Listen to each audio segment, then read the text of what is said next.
Vontade de crescer e adaptar. Desde já deixem-me agradecer o convite para estar aqui. And thank you also, Tim, for being with us today. Thank you for accepting this invitation. Maybe we should start about talking a little bit about this concept, learnability. What does that mean exactly? Okay, yeah, interesting phrase, because it combines the ability to learn as well as the importance of learning. What I say is that we tend to forget that our brains, the way we think, the way we act, really originated tens of thousands of years ago. And we're left with a brain which was designed tens of thousands of years ago.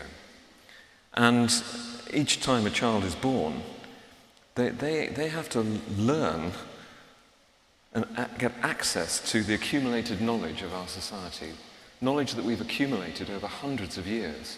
They're not born with it. So each child has a challenge. They have a challenge to navigate this huge body of knowledge that we've accumulated. They need to acquire not only the means of accessing society and the economy, they have to acquire the skills of learning. But we have to approach it in terms of a balance. We have to think about the skills of learning, but we have to think also about what we want to encourage them to learn. Learnability is about both of those things. What we want them to learn and encouraging them to acquire the skills of learning it. Well, in these times where digital are taking so much of our time and our day-to-day life, with a lot of digital tools, artificial intelligence, how is it possible to stimulate and use these tools to stimulate that learnability? What I emphasize time and time again, and have done for decades, along with a whole range of thinkers about education, is that we must focus on the purpose of education for young people. We have to think about the aims of education. Now, if we think about the totality of human knowledge, it is vast and growing. So we have to make important decisions about what we want to present to young people. One of the things that's important about education is that we take liberty away from young children. By law, they have to go to school. We have taken away their liberty. So a very, very wise educator said to me when I was young, "Don't forget, Tim, we take away the liberty of children, so we have a responsibility to put things of quality back in, to prepare them properly for life and for the economy." Now, it's those aims of education, it's those decisions about what the curriculum should contain which remain critical. Those decisions don't go away. One of the things that is frustrating me a lot is that many of the people who advocate technology argue that we should reject everything about the past in education. That's traditional, it's not working for some kids. Forget what we know about traditional education, we have to move on, and move on completely. And I think that's absolutely wrong. We have learnt a great deal about what we should include in the curriculum for 7-year-olds and 8-year-olds to ensure equity and attainment, to make sure that they're studying the range of subjects which will be important to prevent them from shutting down opportunities, from shutting down possibilities in terms of what they may later want to become. So what I would emphasize is we still need to make key decisions about which subjects, what content, when, in what combination. Those questions we've been asking for hundreds of years about schools, and we need to continue to ask those questions about what kids should study. Digital provides us with some incredible opportunities in terms of the way in which we can manage learning, the way in which we can use assessment to improve learning. Amazing opportunities, but if we forget those fundamental questions, the things we design will not be good educationally in terms of equity and attainment. A lot of countries are trying to make the transition to digital tools. For example, the textbooks becoming digital. I know that you have a different experience and a different opinion about this. Sweden is coming back to the old days and returning to the physics textbooks. Why? What did you find in your research? Okay, that's really interesting. So we've looked at high-quality textbooks around the world. For 2 decades, we've been looking at the qualities of the highest quality textbooks from the highest performing systems. And actually what we found was remarkable. And I think a lot of people haven't noticed that in the 80s and 90s, school textbooks became quite remarkable objects. They became the learning processes were very scientifically grounded. Those learning processes and the content also were improved through long periods of evaluation and experience of the development and delivery of these textbooks in school settings. Singapore textbooks are remarkable. The same with textbooks from Hong Kong. So we studied these features of these textbooks, paper-based textbooks, and we were amazed at how the experience and research had developed these sophisticated, highly affected objects which supported teachers. You know, there is a rhetoric in some parts of the world that it's only a bad teacher that uses a textbook.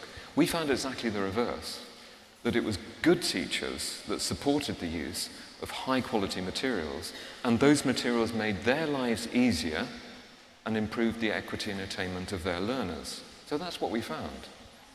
Then, of course, the digital revolution gained pace, and we had these voices that I referred to earlier, saying nothing we were doing in the past was any good, we've got to use new technology, it's going to be novel in every respect. Those voices, I think, are problematic.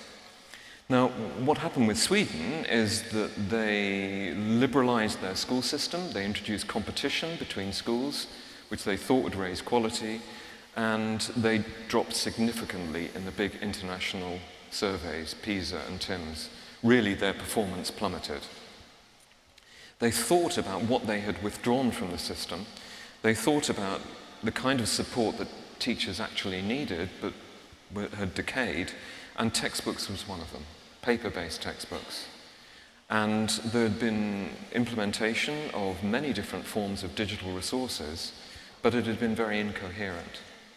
So in the last 3 or 4 years, the Swedish government has looked at all of the research on high-quality textbooks, on digital resources and the shape of the digital market. And last year they made a decision to allocate 104 million euros over the next 2 years for the purchase of high-quality paper textbooks for schools. It's been a real turnaround. And of course, in the pandemic, we had very widespread use of online learning. Some of it brilliant, some of it really supportive, some of it driving student engagement. But what we also found was that was not true for a large number of learners. So unfortunately, in the heavy reliance of online learning and digital resources during pandemic, we saw equity gaps increase dramatically. And it's not just low ability kids or kids who had poor access to technology and to the internet. I interviewed some very high ability children who had experienced online learning during the pandemic. And what they said was fascinating. I remember one child, very high ability, very demanding school, excellent online learning, which was switched on immediately during the pandemic, very committed teachers. But what this child said was, oh yeah, I was there, but I only paid attention when I was studying the subjects I enjoyed. When I was looking at the other subjects, I was looking at the screen, but I was thinking about other things. And I did that contrast with what it was like when you were in the classroom prior to pandemic. And they said, oh yeah, absolutely.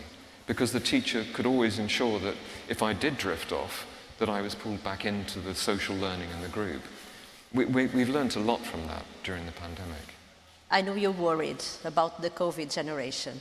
I'm very worried about the COVID generation. I'll explain why.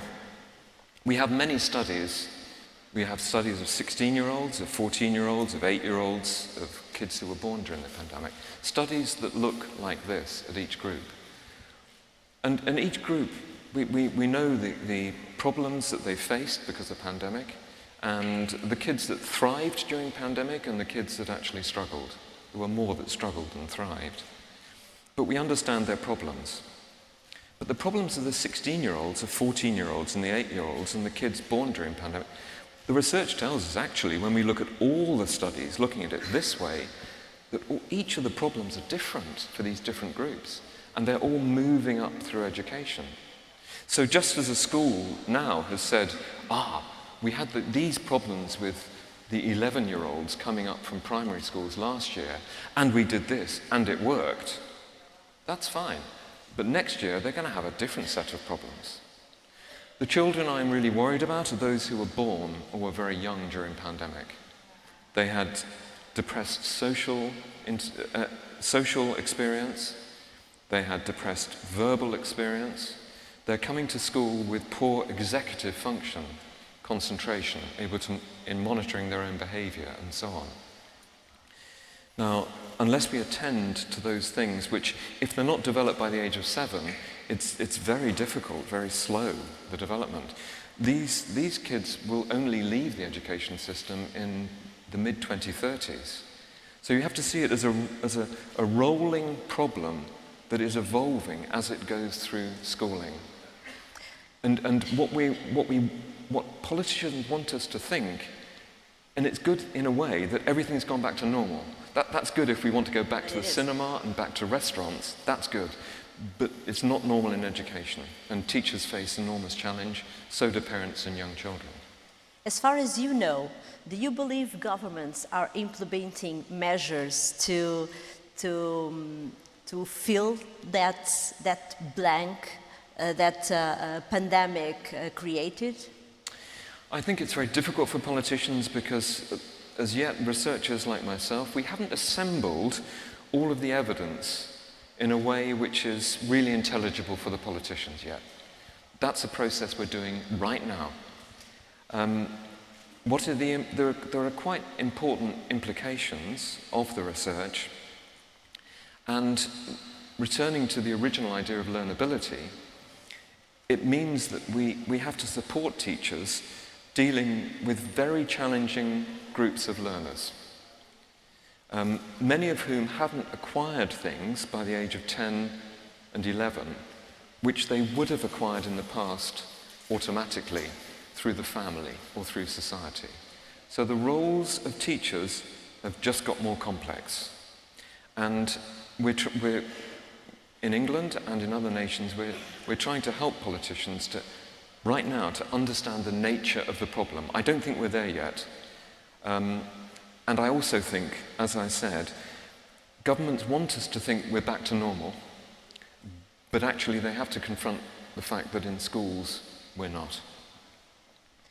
You talked about teachers in this since the beginning of our conversation, and these are challenging times for these professionals, not only trying to deal with this COVID generation and their gaps, but also, again, with all these digital tools that are available to students right now. One of them, I think it's a little bit worrying, ChatGPT, for example. That is a very demanding tool for teachers because, well, it stops the process, I think, of a student having to deal with a problem, trying to write an article, for example. They could go to ChatGPT and it will write it for you. So these are very demanding times for teachers. Do you think they are prepared for this? No, they're not prepared. But that's because we also don't understand quite what the implications will be. We'll only understand fully the potential of general AI as it unfolds. So we have to monitor and work jointly with teachers and monitor the best approaches. But I can talk about that very quickly. So ChatGPT and the big learning models, the mass language learning models, what are they? Well, they're an extraordinary development in technology, which allows us to very rapidly assemble human knowledge and present conclusions, outcomes, observations. By the way, the more it becomes like a human, the more it's going to be capable of lying, of fooling us, of confusing us. It's not simple at all. Now, how can we use it right now? And the answer is quite simple. I'll illustrate it. The best classrooms include rich oracy, rich interaction. These are the best classrooms in China, in India, in England, in Portugal. Questions, rich questions, which challenge teachers' thinking and challenge learners' thinking. And I observe lessons around the world, and the best lessons are where this exchange, rich questions, answers, exploring misconceptions, exploring wrong answers, using those to encourage kids to learn. That's great. Well, ChatGPT can be a part of that. Teacher, how do we know that the Earth goes round the sun? How do we know that? Okay, kids, ChatGPT, you've got 2 minutes. Explore that question. 2 minutes of silence while the kids use their iPads to go into ChatGPT and get some responses. Okay, what did you find out? 10 minutes discussion. Well, ChatGPT said this. Is that right? Is that the best way of thinking about it? Another child, no, this is a better way of thinking about it. That's how you can use it. At the moment. In Cambridge, we're running hackathons. My team includes data scientists, and we're asking ChatGPT to create new exam questions. Some of them are great. They're really good exam questions, and we could use them for 16-year-olds. Some of them are terrible. So what we know from that is that we need good principles, back to the aims of education. We need to use the science on assessment, the science on learning. We need to use that to judge whether the things that we get from ChatGPT are of value, whether they're correct. And we can use it as an incredibly valuable resource, but we have to use it critically in the ways that I describe. Well, we only have 3 minutes and a half, and to end our conversation, I would like to hear you about the Singapore and Hong Kong examples. I believe it's going to be a surprise for a lot of people here in the room. Yes, it's possible to enjoy math and have fun with math. Yeah. Could you tell us a little bit about the Singapore and Hong Kong case, please? Yes, of course. So, yeah, we have just implemented aspects of Singapore maths and maths from Asian settings, particularly Shanghai, in England. It's been implemented since 2010. Very sensitive introduction of learning approaches in mathematics into the UK from these Asian settings. And our maths performance went up in the big international surveys. And this is very unusual. We're doing very well. And we've done it because we've imported very sensitively these approaches. Well, what's interesting about Singapore maths? Very important for textbooks, actually. Because in the 1980s, a wonderful person called Li Fei Shen, she's quite short. She's now in her 80s. She's a great person. She was employed by the Singapore government to go around the world and look at models of maths learning. She did that, and she brought back to Singapore all of the insights on effective maths education. She developed a model. She combined all these things in a very coherent model of maths learning. It was then used not only to create the national curriculum in mathematics in Singapore, but really high-quality textbooks. And these textbooks were accompanied by professional development for teachers. And when you ask any Singapore teacher, what is the underpinning learning model in Singapore mathematics, they will describe it accurately. And they will describe it accurately because of the textbooks and because of the professional development which goes alongside those textbooks. Now, I've analysed these textbooks, I've analysed the model of learning. It's really scientifically grounded. And the textbooks are fundamental to it. Doing that, and it's a government, and it's all been really managed by the government, doing that doesn't prevent opportunities for private publishers. There are about 7 publishers and 3 main ones. They work closely with government, and it's an excellent private-public partnership. The government relies on these supply of high-quality textbooks. The textbooks are of high quality because they align with the model of the scientifically derived model of maths learning, which was created by the Singapore government and Li Fei-shen. It's a great partnership. It's a benefit to the private publishers. It's a benefit for the government. It's a benefit for the kids and the learners and parents. And remarkably, the kids acquire a very high level of mathematics learning with good equity, and they enjoy studying mathematics. It's a real win-win situation for both publishers and for the government. So we should import that model. Yeah, it's not just a question of looking at the textbooks, it's saying what ecosystem and market model do they sit in? And that's what we've really emphasized in our research.